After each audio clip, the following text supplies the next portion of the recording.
What's up, guys? Starkiller here. Back again with another murder mystery case.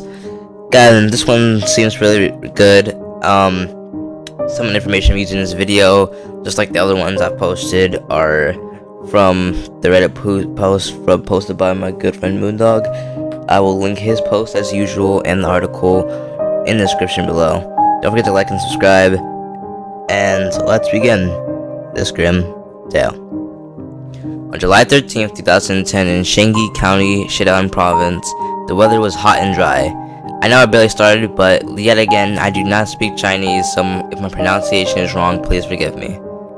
At noon on this day, a villager in Sunji Township turned into a desert path because he was going to the next village to do an urgent matter and wanted to save some time. Along the way are old broken earthen houses that are uninhabited. It didn't take long for the villagers to smell a foul odor, and he covered his nose and sped up his pace. But the further he went, the stronger the stench became, straight to his nose and mouth. An abandoned drywall on the side of the road smelled particularly strong. Curiosity not only kills the cat, it also scares people to death. The villager frowned and walked to the dry well. He probed down the well in the daylight and vaguely seemed to see something stuck inside of the wall. In order to see it realistically, the villagers took out their lighters from their pockets and shook them towards the wall, and when it was this shake that frightened the villagers and collapsed to the ground in a scream.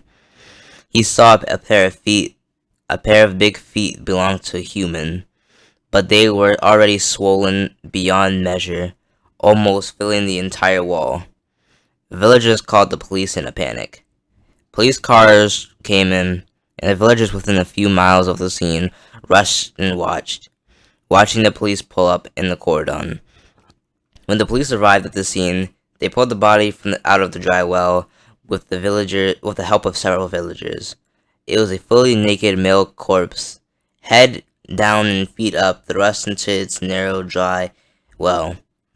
Its whole body was highly decayed, and the muscular tissue of its face had completely disappeared, revealing a terrifying skeleton structure.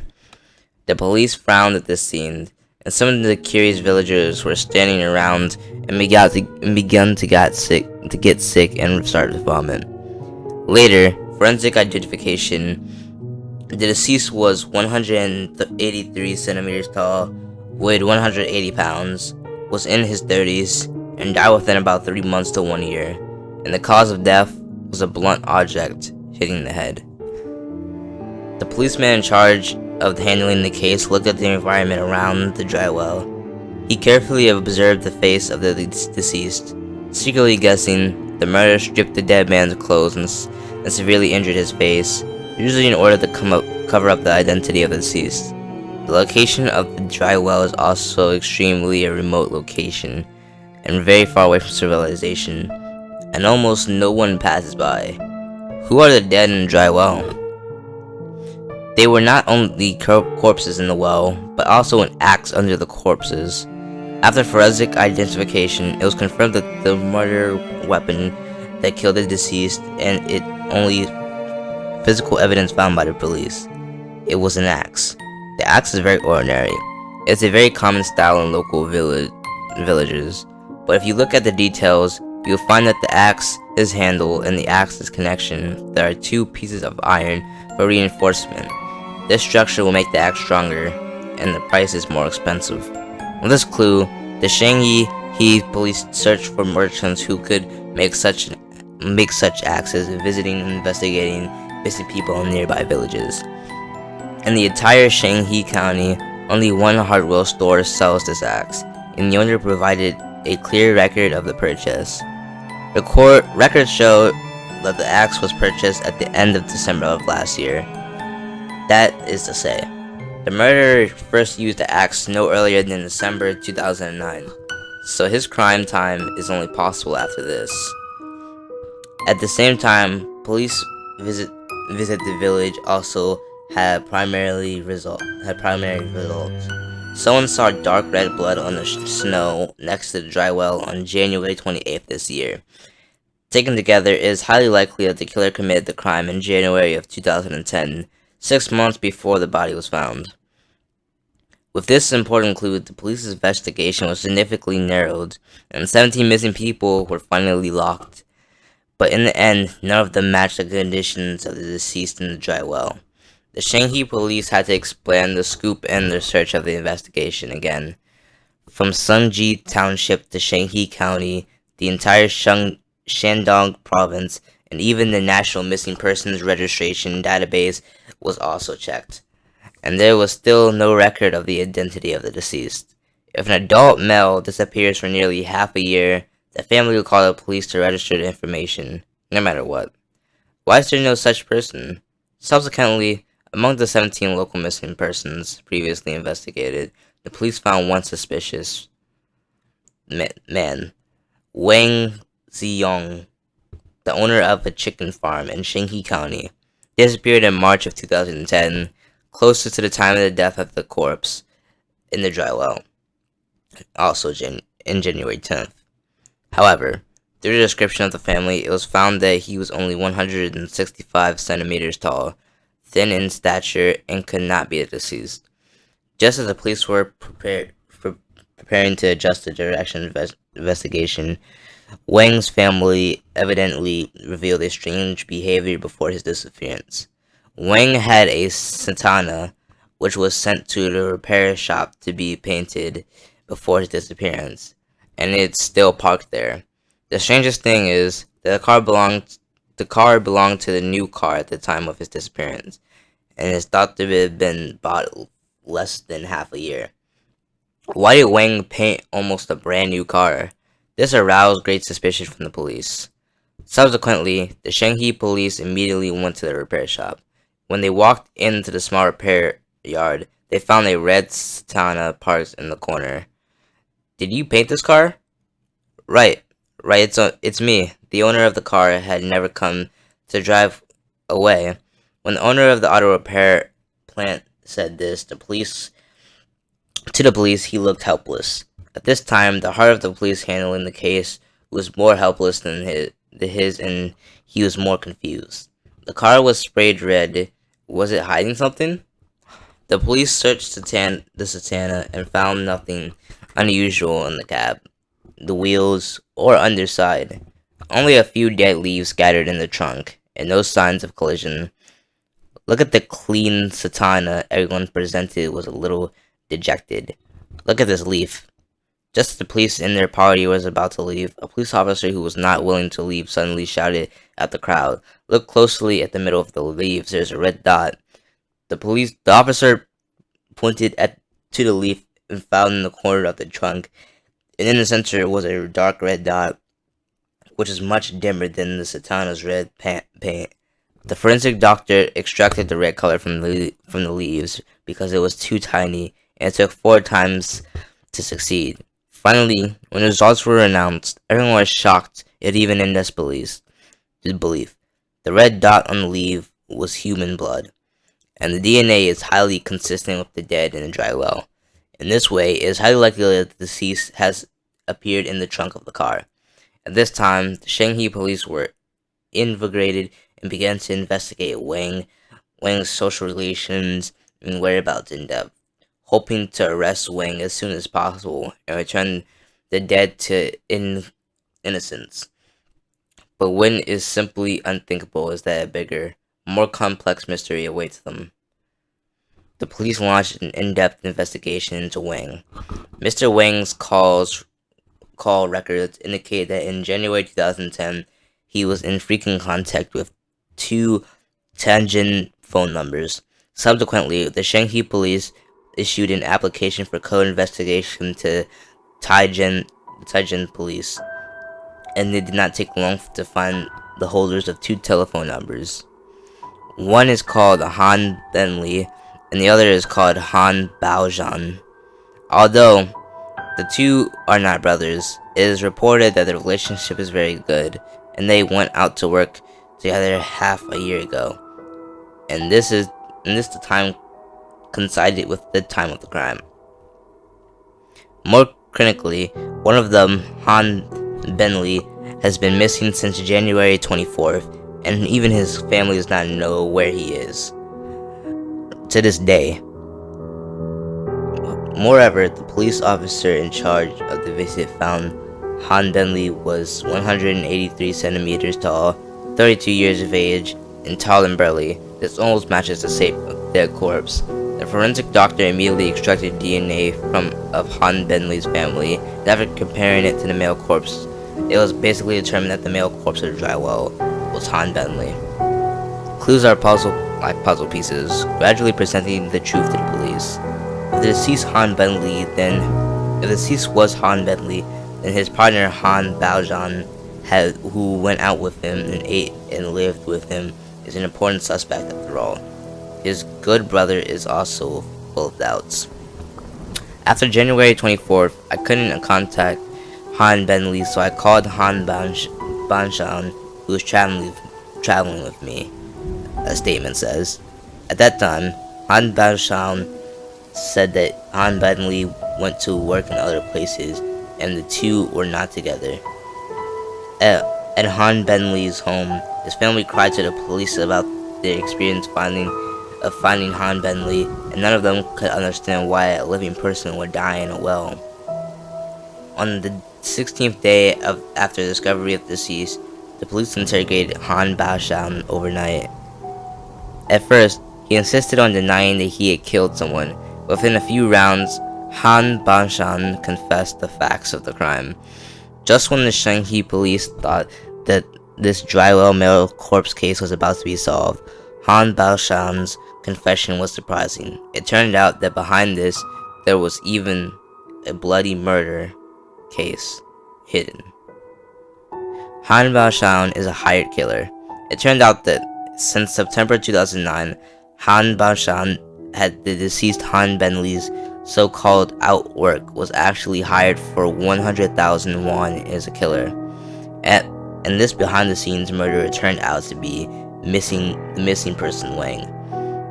According to Han Baoshan, the target of the two of them was a man named Zhang Biling, who opened a Wraith Shao clothing shop in the local area. Wang asked the two of them to kill Zhang, and as for the reason, no one asked much. In this way, in the name of going out to work, Han Baoshan and the two began to secretly rub and prepare for the murder. But the reality is that taking money to kill people is not as easy as it is in the movies, and it is easy to kill the target casually. The first time, they tried to create a car accident, and Zhang was unharmed.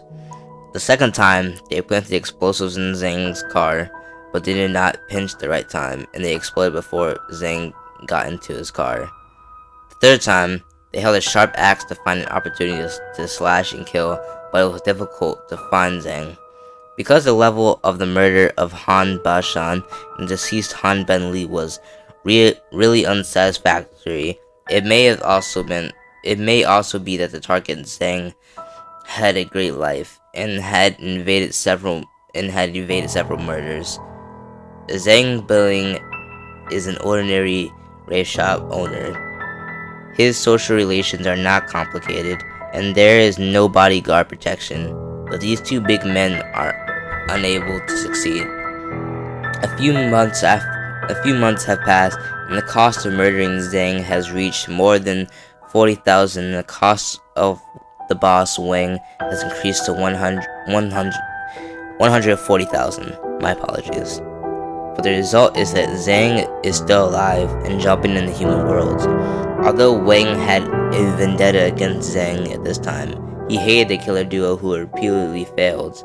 If the murder is not successful, you will not only increase your expenditure, but also risk exposure. So he decided to give himself more chips in his hands. Just as he was planning the last murder, Wang gave a secret order to Han Baoshan, who was significantly inferior. If you still can't kill Zhang this time, then you must kill Han Bentley and pay the money. You're all alone. In this way, Wang and Han Baoshan are in a state of mutual restraint, and neither of them will report each other. When Han Baoshan heard this, he suddenly broke into a cold sweat. He never expected that the boss behind the scenes would let himself and his companions kill each other. But so much money. Han Bashan took it back to the difficulty of murdering Zhang, and then looked at Han Benli, who did not know the inside story, and quietly made a decision in his heart. Soon after the murder of Zhang failed again, Han Baoshan turned around and slashed the axe at his good brother Han Benli.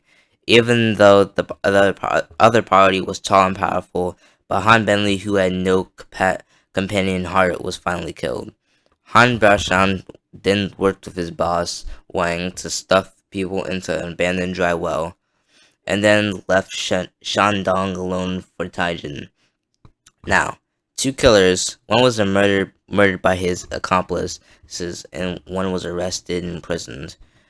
Of the three, it seemed that only Wang, the boss behind the scenes, is the big winner. The Shanghai police immediately dispatched police forces to comprehensively arrest Wang, the boss of the crime.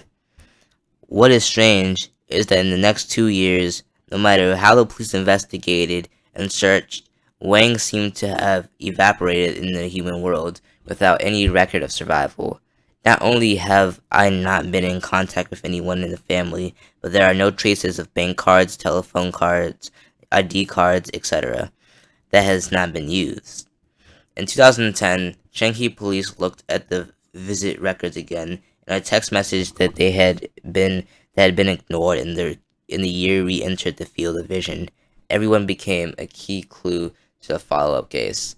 The text message was sent by Wang's mobile phone, and the content was, "Brother, I want to hide my debts and it will come back in 2 years." At first glance, it looks like an ordinary text message, but if you look closely at the recipient, you will find a huge clue in it. The text message, which began with "brothers," was sent in a group and was sent to all of Wang's contacts, including many close relatives and elders. This has to make people wonder, is the text message sent by himself? After investigation, Wang did indeed owe debts at the time and was of more than 1 million. However, these loans are not triad loan sharks, and there is no desperate thug to collect debts and to repay the money, and he can use his chicken farm or Satana card to mortgage and liquidate.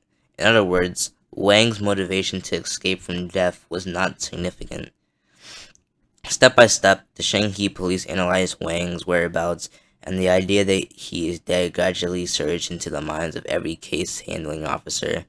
If this is the case, could it be that the gold lord who hired the murder was killed by the killer Han Bajan? After 2 years, the police reinterrogated Han, and the focus of this interrogation changed from investigating the deceased Han Benli to Wang, who disappeared out of thin air. However, Han completely denied that he had killed Wang, and he had not sent any text messages with Wang's mobile phone. At the time, after several external visits, the police learned that Wang's general disappearance time was a few days at the end of the month and the beginning of February. That is in March 2010, and some villagers reported that it was not only snowy but also foggy that day. With this clue, the police went to the Shanghai Meteorological Bureau to retrieve the weather records of that year. Sure enough, on March 9th, 2010, the Shang River was snowy and foggy, and the temperature was extremely low. After greeting the villagers, Wang, a single person, disappeared into the vast snow and fog. It has not appeared in front of people since. So where did the heavenly King Wang go? Was someone really killing him? The anti-transfer police are tired of the investigation of the case, but at the same time, they are unwilling, and an adult man cannot evaporate in the world. In October 2012, 2 years and 3 months had passed since the discovery of Han's body, and Wang had disappeared for 2.5 years. The Shanghai police went to visit the murder target of the year, Zhang Biling, the owner of the restaurant shop. When Zhang learned of Wang's act of behind murder. He said disapprovingly, "His way of killing is too stupid. How could he think of throwing the body to that place? If I had burned the body to ashes, I would have burned it to ashes." Hearing this, the police officer in charge of the investigation instantly raised his head and then carefully pondered Zhang's last half of the sentence. "If I had burned the body to ashes." Zhang is a man of his own accord. This is the neighborhood's most evaluation of him.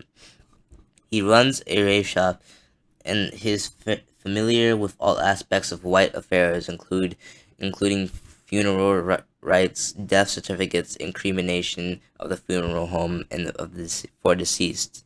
Therefore, many people do not understand why Wang would kill such a small boss. During these 2 years, the police repeatedly investigated and questioned Zhang, and when asked whether there was a contradiction between him and Wang, he also looked pained and confused, saying that he did not know where to offend Wang. So it was Zhang's last sentence. "If I had been, I would have burned the body to ashes." That made the police instantly target him. How can an ordinary person think so differently and think about the details of so many killings, unless he had also killed people? That day, the police made an extremely bold guess. Zhang was the victim and the murderer. After all, Wang wanted to put him to death, so why wasn't that Zhang? He also hated Wang to the bone, so it was extremely likely that he would use the convenience of his position in the funeral home to kill Wang and cremate him into ashes. Subsequently, the police quickly interrogated Zhang, and unsurprisingly, he firmly denied the fact of the killing. Indeed, there was a complete set of procedure protocols for cremation in funeral homes. Natural deaths need to be certified by the village committee, and those who die unnaturally need to be certified by the Public Security Bureau. And it is not possible to cremate a person casually. So, will Zhang, who has been immersed in this industry for many years, take advantage of any rule loopholes? Did he go to the village committee and openly fake a cremation certificate? With the unremitting investigation of the police, the secret behind Zhang, the victim, has been uncovered layer by layer. Now, before I go on, I like to say that this case is very long and very loophole. You can see all the different coincidences and the suspense this case gives off. So, sit back in and enjoy this ride before I continue on the last part of this video. Zhang's wife, Zhang Hungrisa, cheated. The object of the Derlin the divorced Wang in order to be together for a long time. Zhang's wife decided to go out to work at the end of 2009 and has been in contact with Wang during the period. Later in March 2010, she quietly returned to Shenghe but did not return to her home but lived with Wang. The two of them were terrified, so they had a bold idea. If they killed Zhang, they would be able to live with peace of mind in the future. Therefore, they hired two immature killers, Han Bashan and Han Benli, through a certain villager. But these two people never expected that after Zhang had found out that his wife had run away from home, he checked her call records and thus knew about his wife's split legs Wang. Coupled with the repeated failures of the murder, later Zhang gradually became aware of the murderous intentions of these two people, which made him a person who had long been accustomed to seeing life and death in the funeral home industry angry. At 10 a.m. on March 9th, 2010, Zhang asked for his friend Li Wenxi to invite Wang to his store and claimed to talk to him. Wang came as promised, and it seemed that he did not pay attention to his legitimate husband who was wearing a green hat. Zhang was deeply humiliated. Therefore, he directly pointed out the relationship between Wang and his wife on the spot and even issued a death warning. Wang saw that the situation was not right, immediately changed his attitude, and refused to admit Zhang's wife's relationship with himself. And later, the two of you said a word to me and even quarreled. Zhang was furious and attacked his heart and immediately joined hands with Li to beat Wang, who was sitting on a wooden sofa to death with a wooden stick.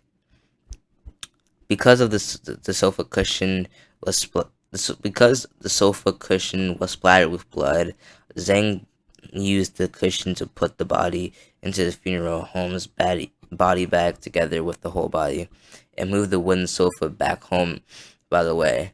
Subsequently, Zhang went to the village committee with a big wave, falsely claimed that the last death certificate was missing, issued a blank certificate, and cremated Wang in the name of the old man surnamed Ding in the surrounding county. Later, in order to hide his eyes and ears, Zhang used Wang's mobile phone group to send strange text messages, falsely claiming that Wang had gone to other places to hide debts.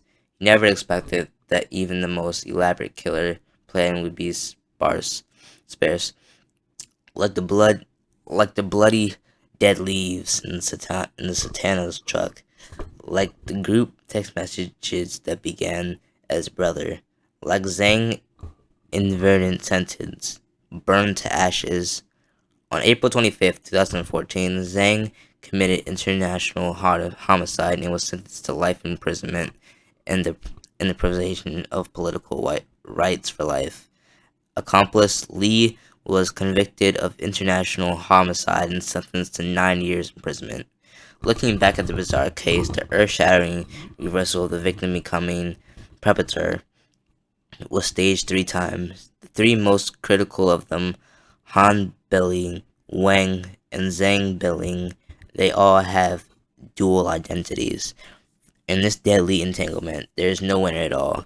Fortunately, the Shanxi police insisted on finding the truth in the 2-year-long investigation of this case, and did not let go of every single detail that they found, so that everyone involved in the case went to the established destination.